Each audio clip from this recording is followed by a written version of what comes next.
For the survivors of Robb Elementary, life hasn't been easy this past year. They're haunted by what they saw, what they heard that day. Their families are battling a mix of emotions, navigating a life with PTSD.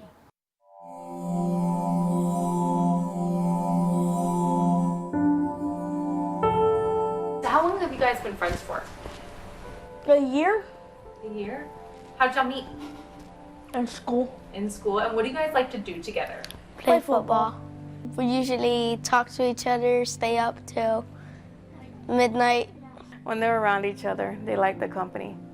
I mean, it's not just them, it's the group that started pulling together. I mean, there are kids that are missing out of our group, but, it's them that got more of the bond. Whenever you guys are both feeling sad, do you ever talk to each other just to try and help out? Well, we don't really talk about that in the group. You don't? Yeah, we try to stay in the future, not the past. They're reliving their life again, and that's what we wanted. At the beginning, we were strangers, and now I feel like we've become a big family.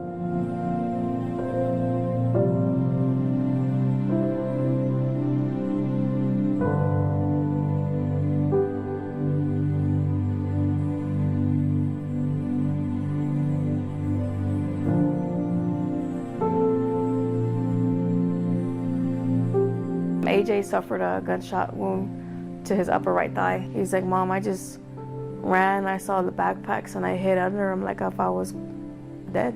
He couldn't move, and he tried not to move until help came, but then he didn't know if help was really there because of the personation that the shooter was doing of trying to be a cop inside the classroom. He says that he wished he was able to help his friends, but there was really not much anything that he can do because he didn't want to move from under the table because he was afraid that if he did move or, even just peek out from the curtain and move the curtain, over to a little bit that, the shooter was going to see him and shoot him.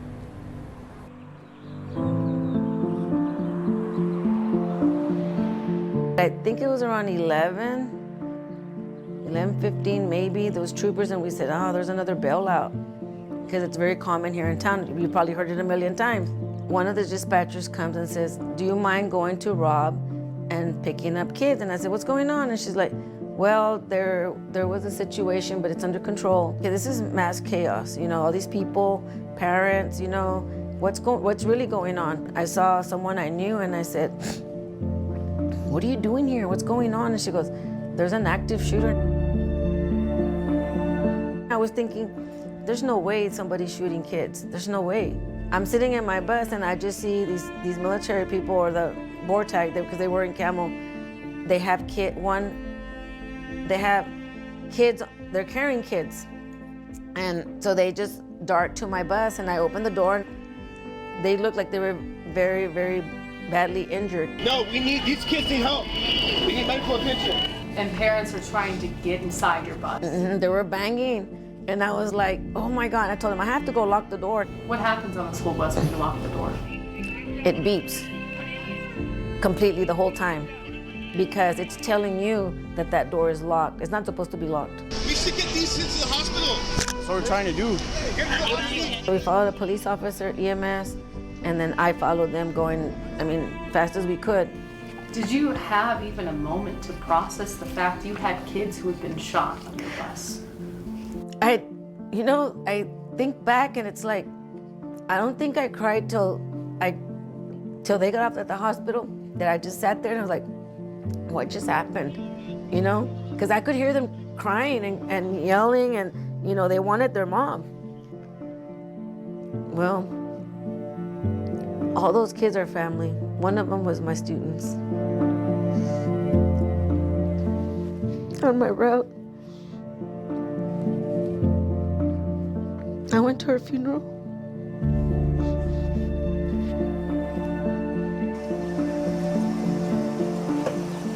I became a bus driver because I know my business wasn't taking off and I needed benefits and Yes, they do. but God put me there.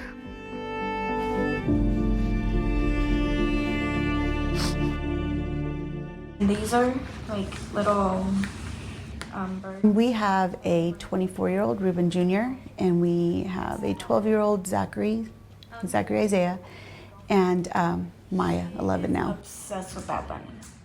I think we're doing okay. I think it's been a ride, but we're doing okay, I think, yeah. Seeing Maya progress the way she has has really, really helped us a lot. It's been interesting. I don't even know what to say. It's Twilight Zone, let's put it that way. It's been like the Twilight Zone.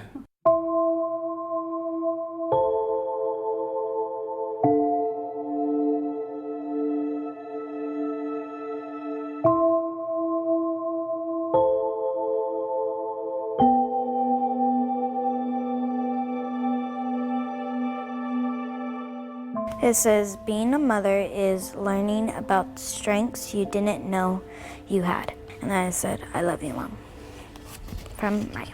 And then I made these flowers by hand. And yeah. It's beautiful. What made you want to make that for your mom? Because she cries a lot and I want her to know she's strong.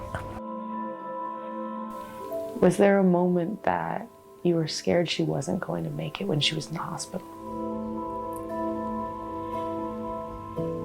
Yes. There were about 5 days where they couldn't tell us. Yeah. So yes, there were moments, a lot of heartbreaking moments in the hospital. And scary moments.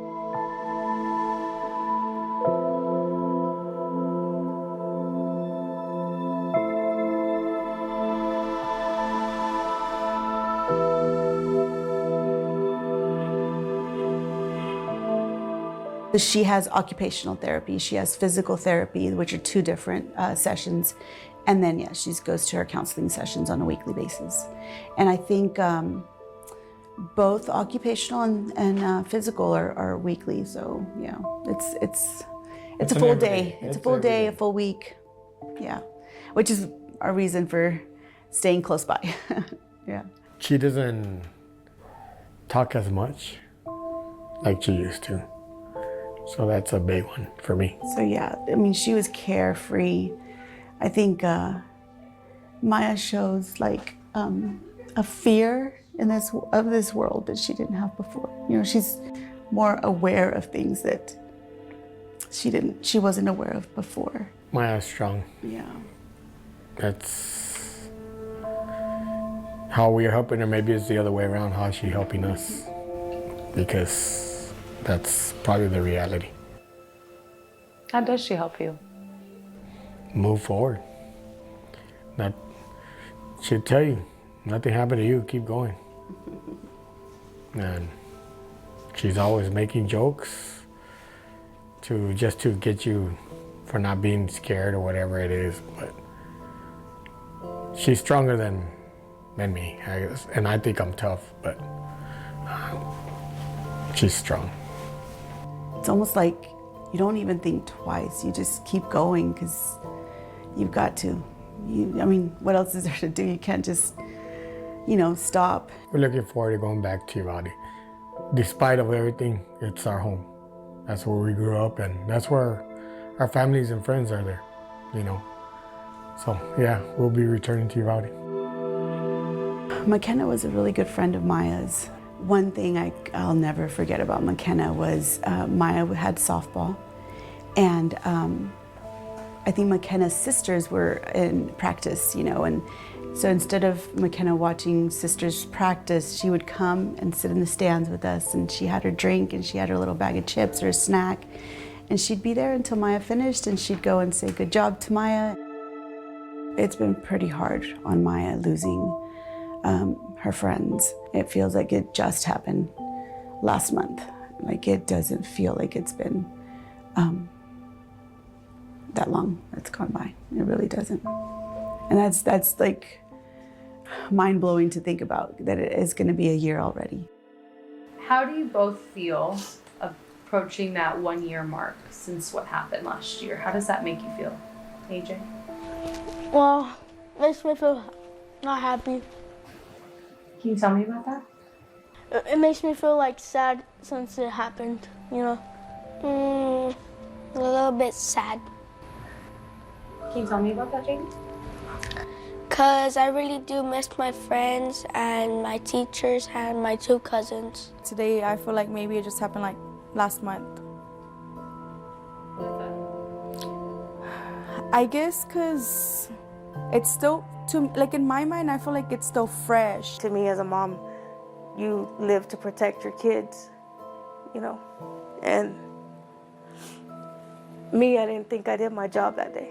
It just seems like a dream, like you watched a horror movie and there it is again, replaying in your head what you just saw or what you went through. That day, it was sad, dramatic.